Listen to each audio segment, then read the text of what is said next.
Hi friends, welcome back to my channel. If you don't know me, hi, I'm Emma, also known as Spookyastronauts here on YouTube, and every week I do 2 videos about horror movies and thrillers, giving you more movies to put on your watch list. I get comments like this all the time and I absolutely love them, so keep them coming if I am helping your watch list, or I could be hurting it depending on how you look at it. Today I am super excited and very grateful because I'm about to watch Run. Run is a 2020 horror mystery thriller and it's directed by the same writer and director of Searching, which I really liked. This one stars Sarah Paulson and Kira Allen. The bio for it on IMDb says, a homeschooled teacher begins to suspect her mother is keeping a dark secret from her. If you have been here for a while, you'll know I stay away from trailers, and I do this because usually I'm gonna see the film anyway. I'd rather go in completely blind, but I did talk about this film in my What's Coming Up on VOD this month, so I did see a little tiny snippet of it, and I'm trying to suppress it like we do with everything in 2020. So unhealthy, but I feel like I have a vibe of what it's about, so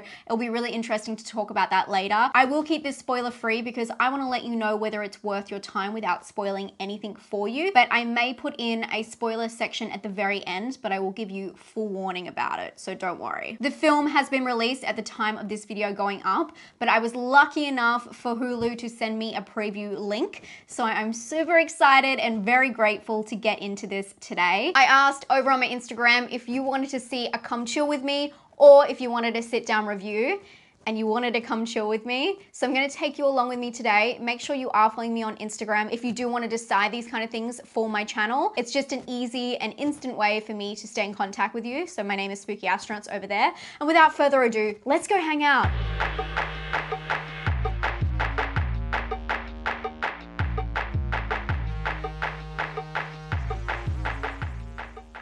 Okay, I am so excited. I've been looking forward to this one since the start of the year. I feel like Sarah Paulson is very much wound into modern horror thriller at the moment. Films like Bird Box, and then of course, American Horror Story, which she's really well known for, and Ratched, which I did a review of recently, and a couple of people commented on there that they were kind of sick of her. I disagree, I think she is amazing, but I do hope that she brings a different flair to her creepy character, which I'm assuming she's the creep in this film. I just hope that there's something that's a point of difference and I see her step out of her comfort zone a little bit. But either way, you know I am down for a creepy movie, so let's just do it. If you are watching along, pause this video right now and press play.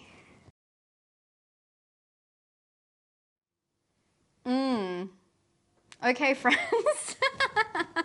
That is not the sound you wanted to hear, but it's not all bad. I just finished watching Run from 2020. I feel like the trailer gives away the main part of the storyline, and it is a very predictable watch, all in all. So the film is, as it says, about a mother and daughter relationship, and the daughter has a lot of health issues, and the mother is taking care of her, and then a couple of odd things start happening and the clues start piling up to a sinister result. I think this is bothersome because you kind of know what you're getting going into the film, and I mean that can be a good thing. With me, I love stalker, creepy people kind of movies, anything about obsession. I have a list on 20 of them, I'll link it here.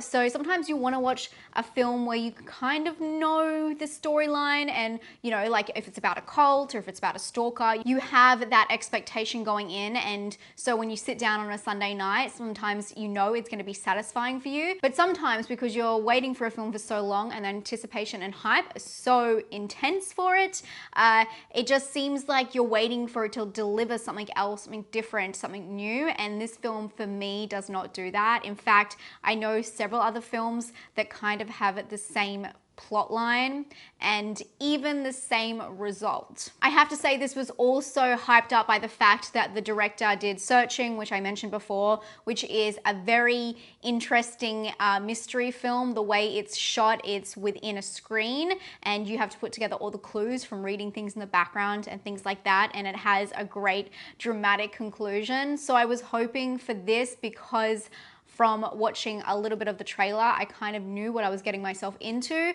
I was hoping there was going to be a little bit of a point of difference or something that kind of caught me off guard. In saying that, for what it covers, I think it does a great job. Unfortunately though, Sarah Paulson isn't in a lot of the film. I mean, she is, but it's more about the point of view of the daughter.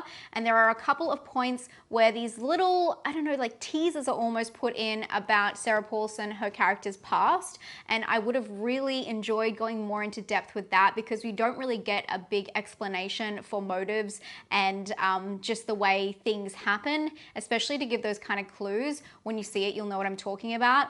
So I think that was kind of like a disappointment, if anything. It was such a simple, straightforward storyline that I would have preferred just a little bit extra. I think it was just disappointing to have such an interesting character and not really get into the depths of it, because you see different layers throughout the film. From the setup, you see a different side of her throughout the film that kind of changes, and then towards the end you see another side again. And I don't want to say too much, because obviously I feel like it gives so much away, but I feel like you can't make all of the connections between that and what she's actually really thinking.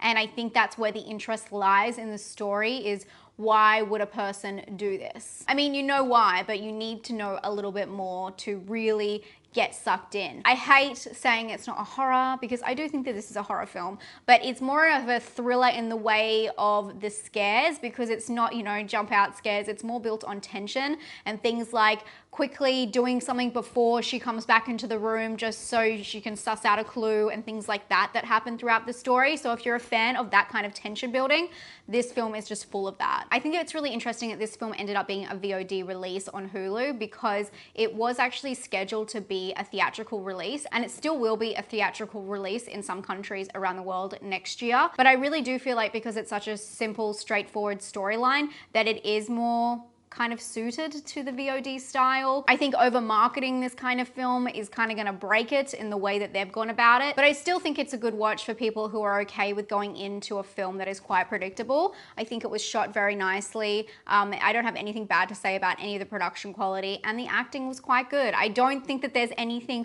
really flawed with the film. I just wish they went a little bit harder. And when Paulson breaks, like at one point she snaps, and I just wanted more of that. I wanted, you know, Annie. Is this what you're looking for?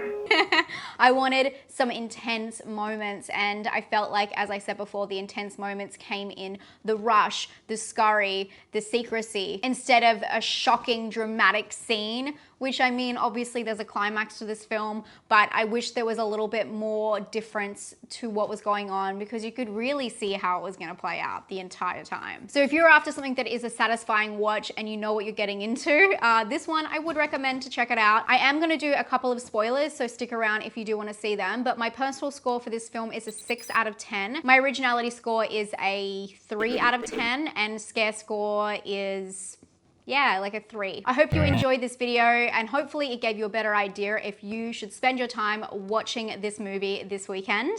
If you haven't subscribed, please do. I do 2 videos every single week, and now I'm gonna head on to the spoilers.